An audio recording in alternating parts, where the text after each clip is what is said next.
Dear student, बारी है profitability ratio को पढ़ने की। प्रॉफिटेबिलिटी रेशियो में काफ़ी सारी चीज़ें हैं, काफ़ी सारे फॉर्मूलेज है जिसको पढ़ना होता है, जैसे ग्रॉस प्रॉफिट रेशियो कैसे कैलकुलेट करते हैं, net profit ratio, operating profit ratio, ठीक है, अर्निंग पर शेयर क्या होता है, रिटर्न ऑन इन्वेस्टमेंट कैसे कैलकुलेट करते हैं। सबसे पहले इन सभी फॉर्मूले के बारे में पढ़ लेंगे। उसके बाद इससे रिलेटेड कुछ क्वेश्चन है, क्वेश्चन नंबर 19 से लेकर क्वेश्चन नंबर 22 तक, 19, 20, 21, 22 चार क्वेश्चन हमें पढ़ना है, चार इलस्ट्रेशन क्वेश्चन है। तो सबसे पहले भैया आप फॉर्मूले नोट कर लो, क्योंकि फॉर्मूला जैसे ही नोट हो जाता है ना, क्वेश्चन सॉल्व करना आसान हो जाता है।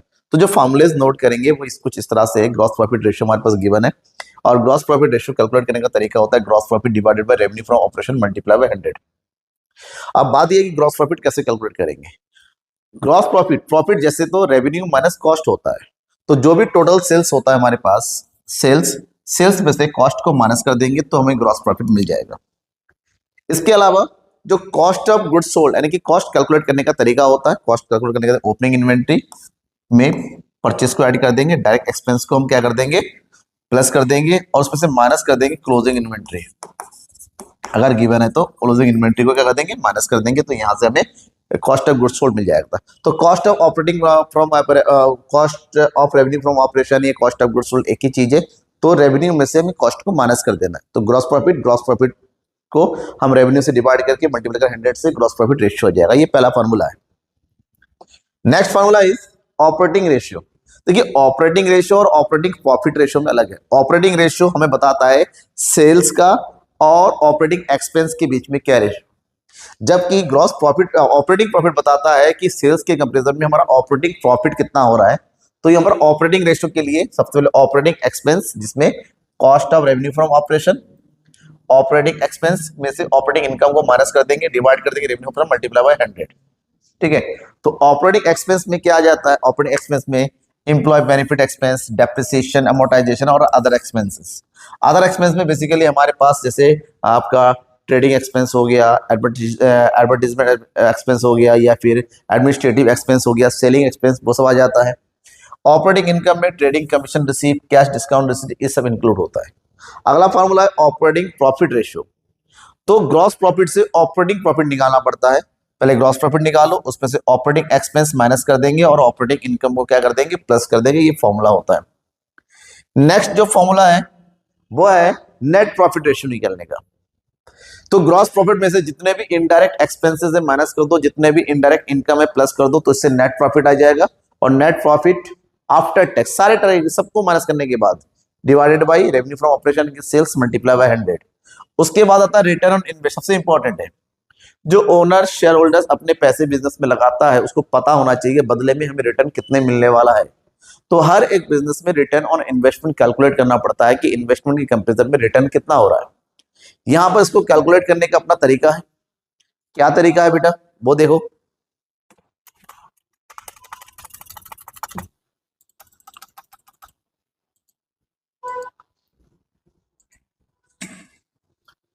तो यहां पर रिटर्न ऑन इन्वेस्टमेंट कैलकुलेट करने का जो अपना तरीका है वो है कि सबसे पहले तो हम net profit before interest and tax, normally question में प्रॉफिट आफ्टर टैक्स दे रखा है, तो प्रॉफिट में क्या करना है, हमें जो भी प्रॉफिट दे रखा है प्रॉफिट आफ्टर टैक्स जो दे रखा है अमाउंट, उस अमाउंट में आप टैक्स ऐड कर दो और उस अमाउंट में इंटरेस्ट ऐड कर दो, interest on long term borrowing. Add करने के बाद जो आएगा यही होगा हमारा profit before interest and tax, और उसको कैपिटल एम्प्लॉयड से डिवाइड करके 100 से मल्टीप्लाई कर देंगे। कैपिटल एम्प्लॉयड का फार्मूला आपको कई बार बताया हुआ, उस फार्मूला का यूज करना है। इसके अलावा कुछ छोटे छोटे फार्मूले और है जिसमें आपका होता है रिटर्न ऑन शेयर होल्डर, एक शेयर होल्डर को कितना रिटर्न मिलने वाला होता है। इसके लिए profit after tax divided bye share holder fund कितना है। शेयर होल्डर फंड में दोनों शामिल होता है, share plus reserve and surplus multiply by 100 कर देंगे। अर्निंग पर शेयर, एक शेयर पर कितनी अर्निंग होती है, कितना पैसा मिलने वाला होता है। Profit available for equity share holder को कितना प्रॉफिट मिलने वाला है divided number of equity shares. Book value of पर शेयर की बुक वैल्यू कितनी है, इसके लिए इक्विटी शेयर फंड कितना है और नंबर ऑफ इक्विटी शेयर से डिवाइड कर दिया जाता है। ये अमाउंट में आता है, ये भी अमाउंट में आता है रुपीज में। डिविडेंड पे आउट रेशियो, कि जो हम डिविडेंड पे कर रहे हैं उसका रेशियो हुआ है, इसके लिए डिविडेंड पर शेयर को अर्निंग पर शेयर से डिवाइड कर देंगे। प्राइस और अर्निंग रेशियो, प्राइस और अर्निंग का क्या रेशियो है, मार्केट प्राइस ऑफ शेयर कितना है और अर्निंग पर शेयर कितना, उनके बीच का रेशियो बताता है। तो ये कुछ 5 फार्मूले एक्स्ट्रा होता है जो आपको पढ़ने आते हैं, छोटे छोटे क्वेश्चन होते हैं। ठीक है, फॉर्मूला नोट कर लिया आपने। जैसे फॉर्मूला नोट हो जाता है तो उसके बाद हमें करना है सॉल्व न्यूमेरिकल क्वेश्चन। जैसे कि यहाँ पर दे रखा है, इस क्वेश्चन में हमसे कहा गया है कैलकुलेट ग्रॉस प्रॉफिट रेशियो। ठीक है, तो ग्रॉस प्रॉफिट रेशियो का फॉर्मूला तुरंत लिख दो। Gross profit ratio equal to gross profit multiply by 100 divided by revenue from operation. Revenue from operation, ठीक है, ये हो गया। अब रेवेन्यू फ्रॉम ऑपरेशन हमारे पास गिवन है, कैश एंड क्रेडिट ये है, तो रेवेन्यू फ्रॉम ऑपरेशन आ गया। तो यहां पर लिख दो revenue from operation equal to cash हमारे पास कितना है 25,000 और क्रेडिट है 75,000, तो टोटल हो गया हमारे पास ये 1 लाख। ठीक है, अब हमें क्योंकि ग्रॉस प्रॉफिट का फॉर्मूला होता है gross profit equal to revenue from operation minus cost, तो अब सबसे पहले निकालना है कॉस्ट COGS। तो इसके लिए हमें क्या करना है, ओपनिंग स्टॉक तो दिया हुआ नहीं है, तो जो परचेज है हमें क्या करना है, परचेज को में परचेज प्लस डायरेक्ट एक्सपेंसेस और इसमें से अगर कुछ रिटर्न दे रखा है रिटर्न आउटवर्ड माइनस कर देंगे। तो हमारे पास परचेज अमाउंट दे रखा है 15,000 और 60,000, ये हो गया 15,000 प्लस 16,000, इसमें से रिटर्न माइनस कर देना है। तो ये रिटर्न हमारे पास कितना दे रखा है, return outward is 2,000 plus direct expense दे रखा है हमारे पास कैरिज इनवर्ड 2,000 और हमारे पास बेसिस दे रखा है कितना 5,000। चलो कैलकुलेट कर दो उसको, तो 15,000 और 60,000 माइनस 12,000, 15 में से 12 गया 13, ये हो गया 73,000 प्लस इधर कितना हो गया 7,000, तो टोटल कितना हो गया हमारे पास ये 80,000। कितना हो गया बेटा 80,000। तो अब निकाल लो ग्रॉस प्रॉफिट, तो gross profit equal to revenue हमारे पास है 1 लाख, उसमें से कॉस्ट माइनस कर देंगे 80,000, तो यहाँ हो जाएगा हमारे पास कितना 20,000। अब फॉर्मूला ऊपर लिखा हुआ है, तो ग्रॉस प्रॉफिट रेशियो निकाल लो। तो ग्रॉस प्रॉफिट इक्वल टू से ग्रॉस प्रॉफिट यानी कि 20,000 डिवाइडेड बाय रेवेन्यू यानी कि 1 लाख मल्टीप्लाई बाय 100। कैलकुलेट करेंगे, 2 जीरो से ये कट गया, 1 2 3 1 2 3 बचा कितना 20, तो ये हो गया हमारे पास कितना 20%।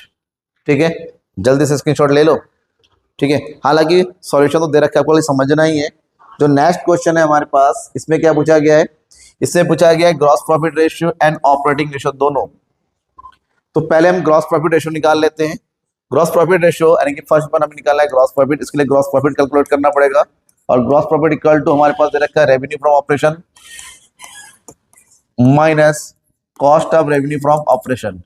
तो रेवेन्यू फ्रॉम ऑपरेशन हमारे पास गिवन है कितना 3,40,000 और cost of revenue from operation हमारे पास कितना दे रखा है 1,20,000, तो ये हो जाएगा हमारे पास 2,20,000। अब यहां से ग्रॉस प्रॉफिट रेशियो निकाल लो। Gross profit ratio equal to gross profit multiply by 100 divided by revenue from operation. ठीक है, ये हो जाएगा gross profit 2,20,000 multiply by 100 divided by revenue from operation दे रखा है 3,40,000। ठीक है, कैलकुलेट करना है ना, अब कर लो 1 2 1 2 1 2 1 2। अब 34 से 2200 को डिवाइड करेंगे। ठीक है, 34 से 2200 को डिवाइड करेंगे तो हमें मिलेगा 64.71%। प्रॉफिटेबिलिटी रेशियो परसेंटेज में आता है। ठीक है, ये हो गया हमारा पहला। दूसरा में क्या कैलकुलेट करना है, सेकेंड वन ऑपरेटिंग रेशियो। क्या कैलकुलेट करना है, operating ratio. Operating ratio is the cost of COGS plus operating expense. हमारे पास दो आइटम दे रखा है, selling expenses plus administrative expenses divided by revenue from operation multiply by 100। Okay, तो cost of revenue from operation मतलब हमारे पास given है कितना है 1,20,000। सेलिंग एक्सपेंस हमारे पास गिवन है कितना, 80,000। एडमिनिस्ट्रेटिव एक्सपेंस हमारे पास कितना गिवन है, 40,000 divided by revenue from operation, ये भी हमारे पास गिवन है 3,40,000 मल्टीप्लाई बाय 100। अब कैलकुलेट कर दो, 1 20, 2 लाख, 2 40, ये हो गया 2,40,000 multiply by 100 divided bye 3,40,000। Calculate करेंगे, 1 2 1 2 1 2 1 2। अब 34 से 2400 को डिवाइड करेंगे तो यहाँ आ जाएगा हमारे पास कितना, 70.59%। ये एक आंसर है, ये एक आंसर है, दोनों आ गए। कहीं पर भी कोई डाउट होता है कैलकुलेशन में, किसी भी तरह का समझने में, फार्मूला वगैरह एक्सेलरेशन में, क्वेश्चन में, अगर आपकी बुक में अलग है यहाँ अलग है, तो भी किसी भी तरह का डाउट है तो आप पूछ सकते हैं। पूछने में किसी भी तरह की आप जो है वो नहीं बरतेंगे, ठीक है, क्योंकि नहीं पूछना मतलब आपके लिए प्रॉब्लम खड़ी हो जाएगी फिर बाद में। अब यहाँ पर क्वेश्चन नंबर है 21, gross profit ratio of a company बस 25%। हमारे पास क्या दे रखा है, ग्रॉस प्रॉफिट रेशियो दे रखा है, कितना दे रखा है, 25%। ठीक है, कितना दे रखा है, ग्रॉस प्रॉफिट दे रखा है 25%। आगे क्या दे रखा है, it's credit revenue from operation बस 20 lakh and it's cash revenue from operation. तो हमारे पास क्रेडिट रेवेन्यू दे रखा है, शॉर्टकट में बोलते हैं क्रेडिट सेल्स, ये दे रखा है ₹20 लाख। और क्या दे रखा है, कैश रेवेन्यू दे रखा है 10% ऑफ टोटल सेल्स। अगर कैश 10% है, इसका मतलब होता है ये जो क्रेडिट सेल्स है वो कितना है, 90% ऑफ टोटल सेल्स। तो यहां से हमें टोटल सेल्स चाहिए, टोटल सेल्स यानी कि रेवेन्यू फ्रॉम ऑपरेशन चाहिए। कैसे कैलकुलेट करेंगे, 20 लाख क्रेडिट है, हमें 101 10% निकालना है कि ये 90 है और ये 10 है। ठीक है, तो हमारे कितना कितना निकालना है, 110 टोटल रेवेन्यू फ्रॉम ऑपरेशन। ठीक है, और यहाँ पर कितना जाएगा, नहीं 110 है, तो अगर ये 90 है, ये हो गया हमारे पास 20 लाख 10, तो ये हमें निकालना है 100%। क्या निकालना है, 100% डिवाइडेड बाय किससे कर देंगे, डिवाइडेड बाय 90। अब 90 को डिवाइड कर देंगे, करो डिवाइड, 1 0 से ये 0 कट गया, 9 से डिवाइड करेंगे, मल्टीप्लाई कर देंगे, 9 दूनी 18, 9 दूनी 18, 9 दूनी 18, 9 दूनी 18, 9 दूनी 18। ठीक है, इस तरह चलता चला जाएगा, चलता चला जाएगा, और लास्ट में जब हम कैलकुलेट करेंगे तो 20 लाख और ये 100, तो यहां से आ जाएगा 0.2। ठीक है, 0.2 आ जाएगा, तो यहां पर आ जाएगा 22,22,000, सॉरी, तो यहां पर हमारे पास कितना मिलेगा, हमारे मिलेगा 22,22,222 अप्रॉक्स। टोटल आ गया, जैसे टोटल आ जाएगा हमारे पास, if the indirect expense, total sales दे रखा है, ग्रॉस प्रॉफिट दे रखा है। अब इसका ग्रॉस प्रॉफिट निकाल लो, क्या निकालेंगे, gross profit equal to sales यानी कि 22,22,222 का कितना परसेंट, 25%। कितना परसेंट निकालेंगे, 25%। तो इसका 25% निकालो, 0 से कटेगा नहीं, मल्टीप्लाई कर देंगे तो यह जाएगा, ये 5,55,500.5 ऐसा कुछ आता चला जाएगा। लेकिन नेट हम जो है इसको लेंगे 5,55,555 ले लेंगे। ग्रॉस प्रॉफिट आ गया। ठीक है, हमें नेट प्रॉफिट निकालने के लिए कहा गया, तो ग्रॉस प्रॉफिट से क्या निकालो, नेट प्रॉफिट निकालो, that is net profit equal to gross profit यानी कि 5,55,555। इसमें से माइनस कर देना है इनडायरेक्ट एक्सपेंस, ये हो गया फिर 50,000। तो यहां से नेट प्रॉफिट आ जाएगा हमारे पास 5,05,555 रुपए। ठीक है, फॉर्मूला अप्लाई कर दो, ये हो जाएगा net profit ratio, net profit ratio equal to net profit divided by total sales multiply by 100। तो नेट प्रॉफिट हो गया हमारे 5,05,555 मल्टीप्लाई बाय टोटल सेल्स हमारे पास आ गया था कितना, 22,22,222, और ये हो गया मल्टीप्लाई बाय 100। समझ में आ गया। अब इसको अप्लाई करेंगे, फॉर्मूला कैलकुलेट करेंगे इसको, तो हमारे पास अप्रोक्स आंसर आ जाएगा 22.75%। ये ठीक है। करना क्या है, इसको 100 से मल्टीप्लाई कर देंगे, उसका जो भी आएगा 22,22,222 से डिवाइड कर देंगे, ये आ जाएगा 22.75। थोड़ा कैलकुलेशन टफ है लेकिन कर लीजिएगा तो हो जाएगा। ठीक है, तरीका मैंने बताया है। तो ये है नॉर्मल क्वेश्चन। इसके बाद आगे बढ़ते हैं नेक्स्ट क्वेश्चन की तरफ। नेक्स्ट और आज की इस क्लास के लिए लास्ट क्वेश्चन है। हमसे क्या गया है, कैलकुलेट रिटर्न ऑन इन्वेस्टमेंट। सबसे पहले तो फॉर्मूला पता होना चाहिए रिटर्न ऑन इन्वेस्टमेंट का। फॉर्मूला है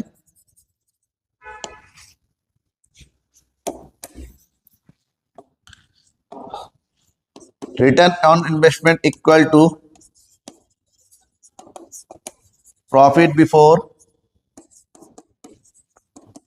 interest and tax divided by profit before interest and tax divided by capital employed.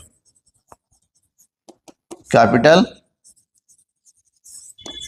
Employed आप क्या कर देंगे, मल्टीप्लाई बाय 100। ठीक है, तो सबसे पहला काम तो हमें आपसे कैपिटल एम्प्लॉयड निकाल दो आप, वो आसान रहेगा, जल्दी रहेगा। कैपिटल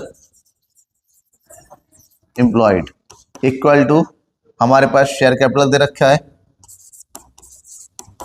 4 लाख, प्रेफरेंस शेयर दे रखा है 1 लाख, जनरल रिजर्व दे रखा है 1,84,000 और डिबेंचर दे रखा है 4 लाख। क्योंकि ये हमारे पास है शेयर होल्डर फंड और ये हमारे पास है लॉन्ग टर्म, दोनों को ऐड कर देंगे तो आ जाएगा कैपिटल एम्प्लॉयड। सबको ऐड कर देंगे, 4 और 1 5 और 1 6, 6 4 10, तो ये हो गया 10,84,000। अब हमें क्या चाहिए, प्रॉफिट बिफोर टैक्स। तो हमारे पास क्या गिवन है, हमारे इस क्वेश्चन में जनरल रिजर्व दे रखा है, प्रेफरेंस दे रखा है। यहाँ पर इस क्वेश्चन में एक आइटम हमारा मिसिंग है, दैट इज प्रॉफिट। यहां पर मिसिंग है प्रॉफिट आफ्टर टैक्स दे रखा है कितना, 1,50,000। कितना दे रखा है, 1,50,000 हमारे ये दे रखा है। और साथ ही साथ क्वेश्चन में नीचे इंफॉर्मेशन दे रखा है टैक्स ऑफ द ईयर, ये दे रखा है 50,000। ठीक है, इतना इंफॉर्मेशन हमारा मिस हो गया था, सॉरी फॉर दिस। अब यहां पर हमारे पास प्रॉफिट हो गया, profit before tax equal to ₹1,50,000। आपको क्या करना है, इसमें टैक्स ऐड कर देना है। साल में कितना टैक्स दिया हमने, 50,000, तो टोटल हो गया 2 लाख। इसमें हमें ऐड कर देना है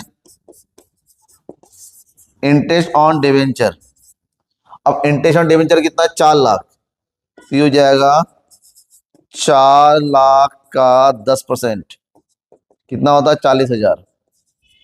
इसका मतलब 40,000 इसमें ऐड कर दो, तो यहाँ हो जाएगा 2,40,000 profit before interest and tax. ठीक है, तो आप निकाल लो return on investment, return on investment ROI, तो ये हो जाएगा 2,40,000 डिवाइडेड बाय कैपिटल एम्प्लॉयड और 10,80,000 मल्टीप्लाई बाय 100। कैलकुलेट करो, 1 2 1 2 1 2। अब 108 से 2400 को डिवाइड कर देना है। 108 से अगर 2400 को डिवाइड करेंगे तो हमें मिलेगा कितना, 22.14%। ठीक है, ये हमारा आंसर आ गया। अगर इन सारे क्वेश्चन में, इन सारे फॉर्मूले में कोई डाउट है तो जरूर बताइएगा। ठीक है, डाउट बिल्कुल भी नहीं छोड़ना है, ध्यान में रखिएगा। अब हम नेक्स्ट क्वेश्चन में आएंगे और नेक्स्ट क्वेश्चन हमारा बेस्ड होगा जो अलग छोटे छोटे फॉर्मूलेज है उन सब पर। इसके अलावा कुछ मिक्स्ड क्वेश्चन होंगे, तो जो भी होगा वो नेक्स्ट वीडियो में पता चलेगा। अगर इन क्वेश्चनों में कोई डाउट है कमेंट में करके बताइए। क्वेश्चन समझ में आ जाता है तो लाइक करके शेयर जरूर कर दीजिएगा। Thank you and bye.